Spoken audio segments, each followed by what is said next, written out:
Lindsay Gordon with Silver Bay Capital. Welcome to the show, Lindsay. Hi, thanks for having me. Absolutely. Well, today, what we're going to be talking about is distressed assets and non-performing notes. And what I'd really like for our audience to walk away with is an understanding of why non-performing notes might be a good option for them to look at, because just in the word non-performing, it sounds like it may not be the best investment just by initially looking at it.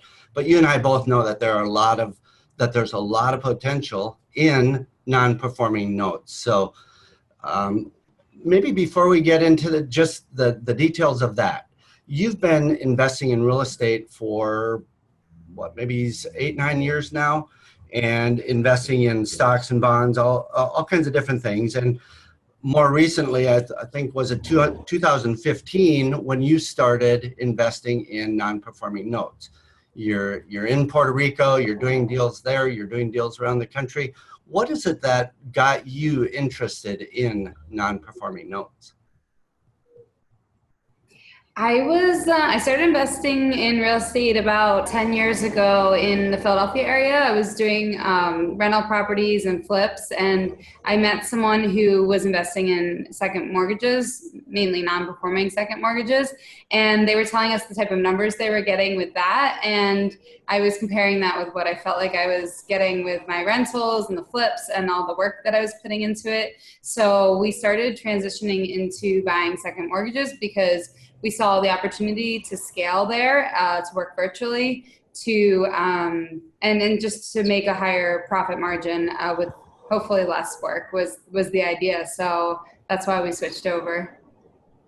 And you mentioned second position notes. Do you typically, with what you're doing investing in notes now, do you and your company typically invest in second position non-performing notes? And maybe can you just describe what that looks like, what your target investment is? Yeah, we focus mainly on seconds. A few of the reasons that we invest in seconds are, one, the price point is a lot lower. There's less competition in buying, so we can get better deals. When we buy at a lower price, we're getting higher returns. Even though a second might be looked at as more risky and because it follows behind the first, we find that buying at a lower price just actually takes away and eliminates some of that risk, because you're diversifying over many different assets, and your price is so low that every time that you get something to work out or you get a borrower to pay, you are getting a really, really high rate of return. So it makes up for some of the other ones that you might lose in a batch, and the rate of returns are great. So. Okay, so can you just walk us through maybe a typical transaction? You've purchased a note, whether it's an individual note or maybe it's part of a pool. A note is, let's say it's not been non-performing for a certain period of time, and you've been able to get a hold of it at a discount. Can you just walk through the process? What is that like? What are the things that you do to maybe first review the note to make sure it's a note you want to buy, and then once you've purchased it, we'll talk a little bit about the different strategies to turn it into either a performing note or some other sort of exit on it? So one thing you definitely want to consider, and something you want to do before investing in any type of investment, is to consult a lawyer or your accountants to determine how this all would work, because every state is different. We buy notes nationwide, but when we go to foreclose on the homeowners and to try to work out a plan with the homeowner, we look at a few different things. And one of the main things is the state, how long the foreclosure process is going to take. Another major thing that we look at is, because it's a second mortgage, we see if the first is performing. And we also look at the equity position. Sometimes if the first is performing and there's no equity, we still will start the foreclosure process because we know that that homeowner wants to stay in the home. There's emotional equity in that property. So if there's emotional equity and or regular equity, we will start the foreclosure process. But really our goal in doing that is to get the homeowner to work something out with us. I really do work towards whatever the homeowner wants to do. If they want to start making payments on the loan, then I'll work in that direction. If they want to pay off the loan, maybe at a discount, since we got it at a discount, I can offer discounts to the homeowners. We can go in that direction. If they want a short sale or sell the property, we can work with them there. So we found that with second mortgages, there are a lot of ways that you can liquidate the mortgage or get the person to pay and be very, very profitable in those processes and actually do whatever is best for the homeowner at the same time. Yeah, I know that we've done a few projects ourselves in Puerto Rico. One that I'm thinking of was a project that where the owner of the property had a restaurant business running, and we were able to work with that developer with that borrower and property owner to be able to get the note back and performing and the restaurant back up and running. And through the process, they were able to get a huge discount. So there was really a benefit to them, to that, the borrower of the note that we purchased. And I can imagine that with what you're doing there, you come across those deals too, where you're really able to help that person stay in their home, and really sometimes make the payments less for them than they had before. It really, my experience is it can be a really good way to help people out. Is that what you've experienced as well? Yeah, definitely. Especially with second mortgages, we have a lot of flexibility in reducing the rates, reducing the monthly payments, and I find that a lot of people seem to have like 401ks that they can take hardship withdrawals or family and friends they can go to, where I could even maybe decrease what they owe by 50%, which it really helps them out in the long run, because not only are they saving 50%, they're saving maybe 2 or 3 times that, because they would be paying that in interest over the remaining life of the loan. So it really does create a great win-win for both parties. And then because we bought the note so cheap, we are making a huge profit on that, as well as the homeowner getting to stay in their home and everything else that they want to do there, and making it affordable for them. And are you finding that you're able to even help them reduce their payments in some cases, so that their monthly payment is reduced to a more manageable place? Yes, for sure. I always make sure it's something that's affordable, because the last thing I want to have to do is, I love talking to them and everything, but I don't want to talk to them every month. I want to come up with a plan that's going to be affordable. And one of the most important things when you're working with a homeowner is to make sure you understand that it's affordable for them. Because sometimes they don't understand what's affordable for them. Sometimes they'll actually agree to higher prices for what they can pay per month than what they actually can afford. So I always just make sure to look over all of their financials and really understand the homeowner situation. And because then you have the other situation where the homeowner wants to pay as little as possible and they can actually afford a lot more. So that's the biggest piece, is to really connect with the homeowner, understand their situation, understand how you can help them, and to let them know that you really are helping them, because sometimes they don't always think so. So is there any particular instance or a certain case that comes to mind where you were really, like, an example of how you were able to help out someone, whether it's a family that was in need, or any particular example that you can give as to what might be a typical end result for someone? Yeah, I've helped hundreds of homeowners. I was able to, and sometimes there are certain numbers I need to hit, but other times I was working with a homeowner and they were older and they were about 80 years old and they didn't really have the ability to move or the money to move, and it wasn't necessarily the most profitable note for us, if much at all, because I reduced the payments by about half. I didn't expect them to put any money down, which I usually do, because I want them to really have skin in the game. But they didn't have any money, and I verified everything because everyone wants to act like they have no money when they need to pay their debt. But no matter which way I looked at it and which way I tried to get help from family and friends, they seemed to have very little support, which it was hard. So I just gave them a lot lower rate and about a half of what they were paying before for the monthly payment. And they were able to keep their home and make their payments, and everyone was happy. So that was definitely one example. And there's also been a lot of examples where there's a lot of moms that have kids and they don't want to have to move their kids to another school or out of their home, or they also don't want their kids to know that they didn't pay their bills. And so I've also been able to help a lot of mothers and fathers as well who have kids that they just want to be able to stay in their home. And sometimes it's a matter of some education for the homeowner too about how they can make more money or save more money in order to not only pay us, but also just in the future to be more responsible with what they're spending their money on.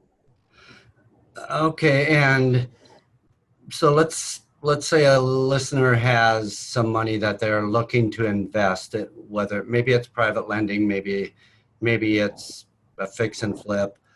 But what if they're interested in looking into non-performing notes? What is the reason? What's one of the reasons, or what are some of the reasons that you have chosen to make the note buying business, especially in the non-performing area, your main line of work instead of some of the other real estate investing strategies? I like notes because they allow me to be virtual. I currently live in Puerto Rico and I travel about 6 months of the year. And I am only able to do that because of the fact that they forced me to be virtual and hiring people to help me with the process, hiring realtors, hiring contractors, talking with the borrowers, hiring lawyers. It really helps me to outsource a lot of the main work. So it takes a lot of the burden off of what I'm doing. And then, so if you have a decent amount of money and you want to invest in notes, you can buy many notes. You're not, especially with second mortgages, I would highly recommend buying a pool of notes because there are some that won't work out or some that might take a very long time. And you don't always know because you have a human factor. So there's some unpredictability there. And so I definitely would recommend getting a bunch of notes. And because of that, if you just go and get a bunch of properties, it's a lot of work, a lot more work than it is to just get a bunch of notes. And another thing I like about the notes is with property, you're constantly losing money if you have a mortgage. You're losing money if you're paying taxes. Whereas a note, if they're not paying it, you're not really losing money. You're just not making money. So I know I have rental properties. If one of my tenants leaves, it's not that I'm not making the $400 a month. I'm losing another, $500 a month in taxes, insurance, and everything. So I'm actually losing $900 a month. Whereas if a non-performing second mortgage doesn't make their, $350 a month payment to me, I just lose the $350. But they still owe it and usually will pay it back. So I actually just find the whole process with mortgages are a lot more profitable in that regard. And another main factor is a lot of people don't necessarily respect renting a property. And so these people who you're buying the mortgages from the bank for, they own the property. So a lot of times they'll respect it a little bit more than they would a rental property. They're not just ready to up and leave usually at any point. They're usually invested in the property. And one of my favorite parts is, theoretically, not everyone takes care of their property, but they take care of it. I'm not responsible for it. So if something breaks, they have to take care of it. Whereas with my, tenants or rentals, you have to fix the toilets and deal with some, little requests here and there. And that can be time consuming. And also, it's also, again, another place where you're spending more money that you don't have to put out with mortgages. So side by side comparison, you're going to end up holding a lot more cash and making a lot more money with mortgages, whereas with the rentals, you're going to end up spending more than you might think or want to ever. So it's in a way it's a reduced risk because, like you said, you don't have the burn rate on a mortgage that needs to have payments made on it, with tenants not being in the building, making it tougher to make a mortgage payment. So that's a really good point.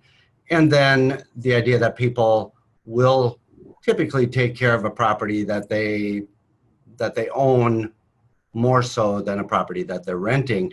Now, when someone makes a decision on investing, there's really, and we covered part of this, there's the upside and the downside, the risk and the potential upside. And what is that range that you would say people can expect to get? Let's start with the upside. If you were to, and I think what you do, based on what you said earlier, if you buy multiple notes, some of them will do better than others. Let's assume that we are getting into a half dozen notes. Just pick a number, a half dozen, some sort of a diversification in the amount of notes that are being purchased.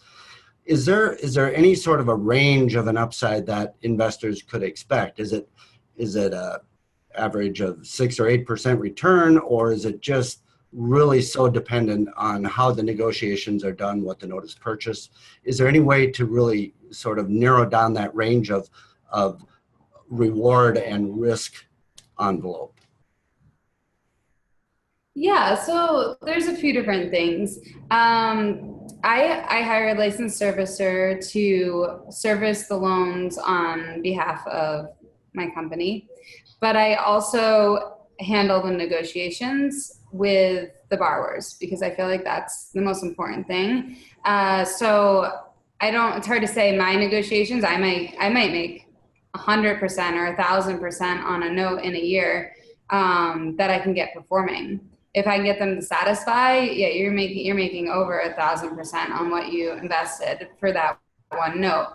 But if you look at maybe a pool, and that's I've had about 7 years of experience talking to borrowers and 10 years of experience in negotiations. So I might make a higher percent than someone else because they might be willing to take less, and I have high expectations. So there's a few factors there for sure.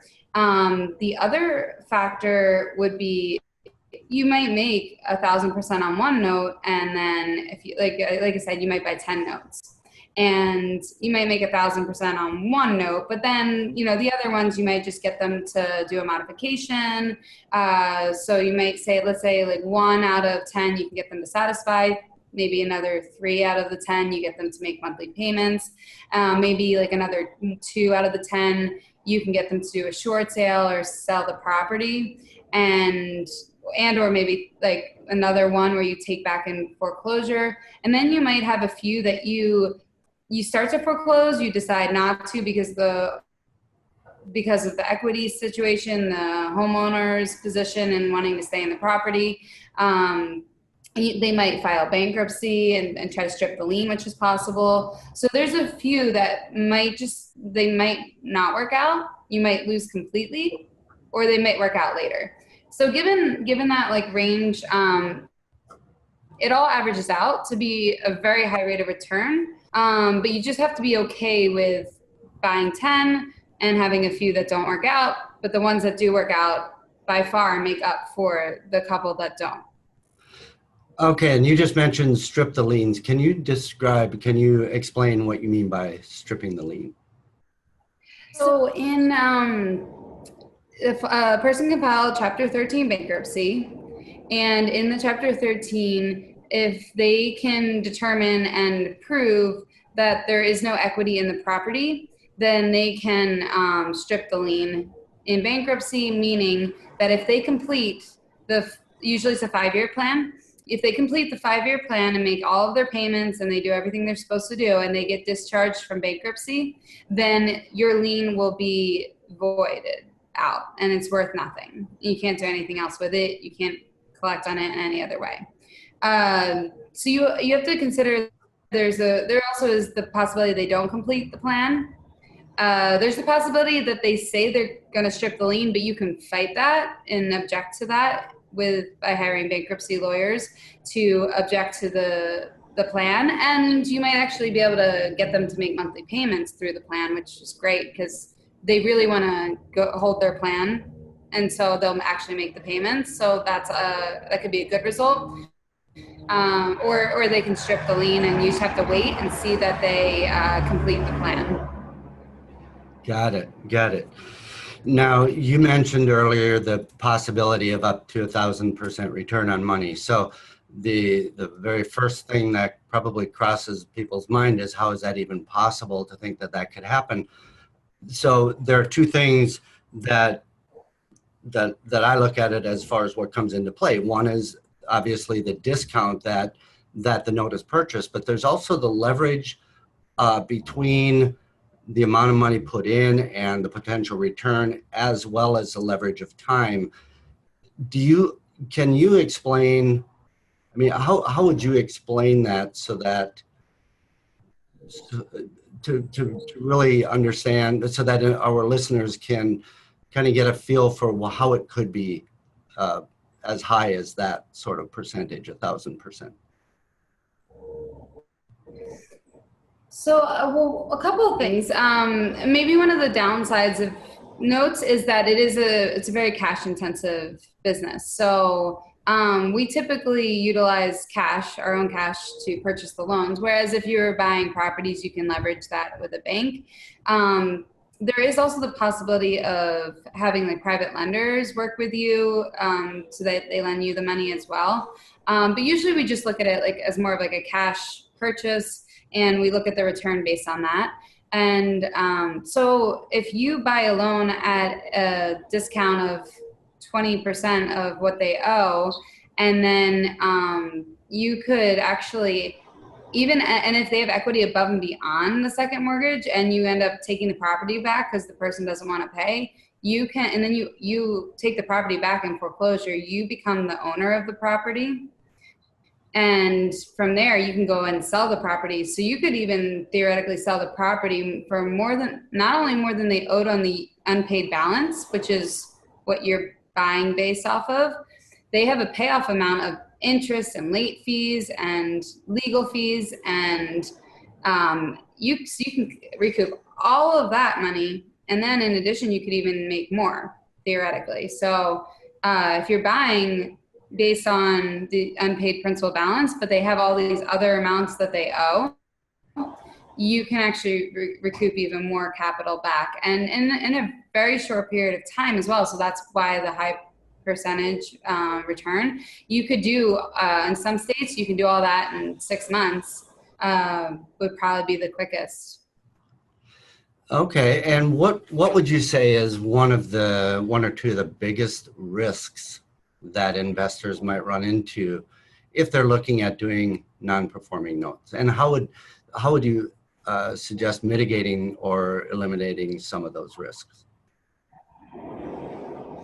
I think some of the biggest risks that you run into maybe in just any business or anything involving debt or real estate is there's always the potential for a lawsuit. And a lot of times they're not legitimate lawsuits, but you want to always, that's why I was recommending you talk with an accountant or lawyer before you buy in a specific state, because every state has different rules and different requirements. Another thing I always make sure to have all of my loans with a licensed servicer that has the license in those states, so that way they're in compliance. It definitely is super important. And also just make sure you have attorneys and you're getting attorneys to do the foreclosure process that are foreclosure experts and that you've been recommended to. Because they can make mistakes. They can make mistakes in the documents, and then you go to look at them and you might not know, especially if you're newer at it, what those mistakes might be, and it can cause complications or delay things, and really isn't worth the time or the money. And it's definitely important to have good people on your team, servicers, lawyers, accountants that can give you advice for everything, and make sure that you are being protected in your investment.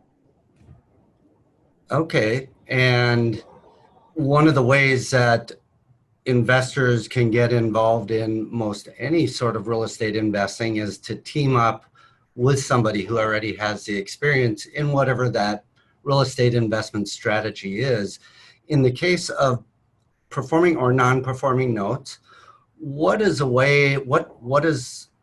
how would someone team up with someone else? And I don't know if that's something that you ever have, where people team up with you on notes, or how does a new investor get into the business without having those high levels of risk that a beginner in non-performing notes potentially would have? Is there a way that you suggest people get started so that they can reduce the risk profile?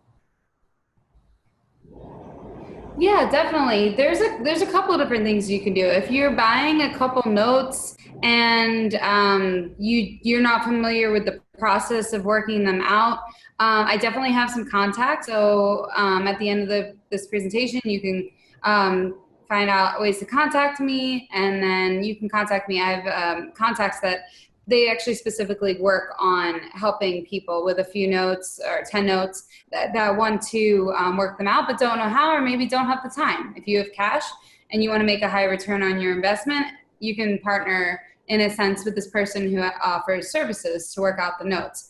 Another way, if you have any large trades of non-performing seconds and you would want to work with me on them, I'm definitely available for that as well, because I work on the entire operation side of everything from the process of what happens once you get the loans, to boarding them with the servicer, to getting them worked out, to getting them paying, making sure they're paying, and then going from there. So that's also another possibility as well.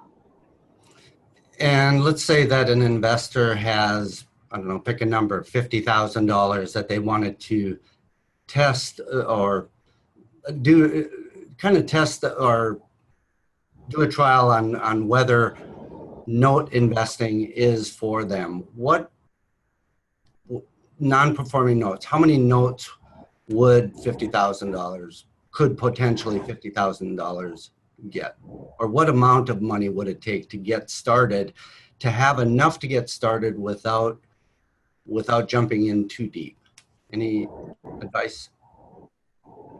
It depends. I would say the average balance, average unpaid balance is around $50,000, but you can get notes anywhere from $20,000 to $150,000 a second. These are second mortgages, so they are a little bit smaller. I would say if you have 50 to 100,000, that's a great amount of money to be able to buy a few notes. And then again, it just depends on how much the unpaid balance is, as far as how much it's going to cost.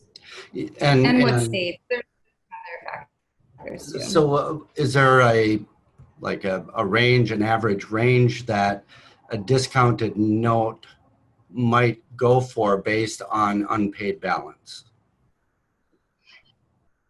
Typically, we find that they range anywhere from about 20 to 60 cents on the unpaid balance. And that'll depend on the borrower, the credit data of the borrower, the state that it's in, and the equity position, the status of the first mortgage, and a bunch of other factors. But those would be the main ones that you want to look out for.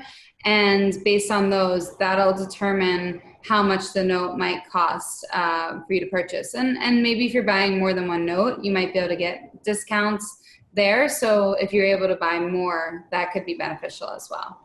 Okay, so maybe 20 to 60 cents on the dollar, which would convert to 40 to, what is that, 40 to 80% discount off Yeah. of the unpaid balance. Off of the unpaid balance. And then, like I said, there's also the payoff amount above and beyond that, and then potential if there's equity above and beyond that. So there could be more to make from there. And if listeners are looking for places to find notes, what are some ways of finding non-performing notes? We sell non-performing second mortgages, so we could be a good resource for you. There's definitely ways to network in the community of non-performing second mortgage or non-performing note buyers to find out, other sources. But we definitely are a great, reliable source. It's very important that you trust the person that you're working with, because it's a little bit different than real estate, where you're not like meeting at a closing table with a title and insurance agent and all of the other protections. You're essentially, based on your relationship with the buyer, you're sending them money, and you need to know that they're going to send you what they say they're going to in return. So be very careful. But we're a very trusted resource, so you can come to us as well. Okay, and could you just share how people might reach out to you? You said they may be able to reach out to you if they have questions, or maybe if they have certain notes or pools that they have available.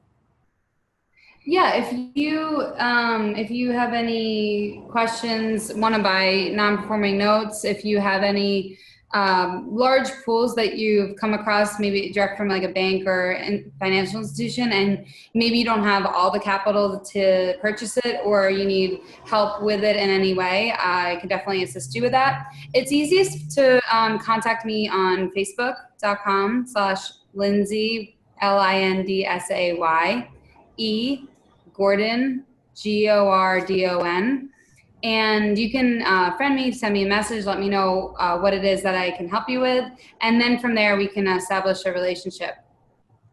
Okay, and we'll be sure to put that in the show notes so that you can look up how to reach out to Lindsay. Lindsay, is there a certain resource or a book, or, how, if people want to learn a bit more about the non-performing note business, is there any place you might direct them? Well, I plan on I just started a YouTube channel that's like a lifestyle investing channel, and so I plan on having good resources for information in regards to non-performing second mortgages, real estate, and maybe even some like traveling advice as well. So they could go to youtube.com/Lindsay E. Gordon and subscribe there and find out more there. And then also there are definitely other resources. If people are really interested, they can add me on Facebook, and I can share based on what they want to do, what resources might be a good place to start. Great. And off the topic, what is your favorite thing about Puerto Rico right now? I know there's been challenges with Puerto Rico, and you're living in Puerto Rico. What's your favorite thing about Puerto Rico? Well, I just walked down the street this morning, and it was feeling even warmer than before. I mean, and it was probably like 80 degrees. Now it's maybe like 85. And I was really, really happy that I was here and wearing a dress and sandals. So I always love the weather, and I don't know if you can see behind me, but I have a amazing view of the ocean, and I can feel the breeze right now. So things actually haven't been nearly as bad in this area in Condado as other parts of the island. So it's a great place to come visit. It's a great place to live right now. And I mean, I don't like the snow and the cold, so I can't be there too often. And there are some really interesting deals to be had in Puerto Rico right now, and a great way to help out some of the some of the people that are having some challenges in real estate, that there's some pretty cool ways to structure deals where everybody can come out really well. And I know that you've been doing some of that, and so I mean, it's a great opportunity. I love it in Puerto Rico. I love the people as well. So. Yeah, the people are great, and there is a lot of opportunity. I think there's going to be even more real estate opportunity coming as well. And we've had a lot of opportunities here to save money on taxes, to invest in real estate here, as well as the mortgages throughout the U.S. So there's a lot of benefits to Puerto Rico as well. If you're thinking about moving for Act 20 or Act 22, and you have any questions with that as well, I can also assist you if you want to send me a message on Facebook. Great. Well, that's wonderful. So again, I think we answered a lot of the questions about why performing and non-performing notes may be a good opportunity for investors, especially the leveraging up of. When I say leveraging, I'm saying because of the discounting, being able to buy at a discount and work things out. Combination of that discount plus being able to help people out and really make it so it's a win-win for everybody. I think that's one of the cool things about doing non-performing notes. So, Lindsay, I want to take this time to really thank you for taking your time out of your busy day, even though it's like you're on vacation all the time in Puerto Rico, but you're working all the time, I bet. So thank you very much for taking the time. Oh, thanks for having me. And it was great. And no, definitely working all the time as well as enjoying it. Great. So consider non-performing notes. If there's anything that you have questions on, be sure to give Lindsay send her a message, and you can do it on Facebook. Watch for the YouTube channel. That's going to have educational information on it. So that's it for today. Thank you.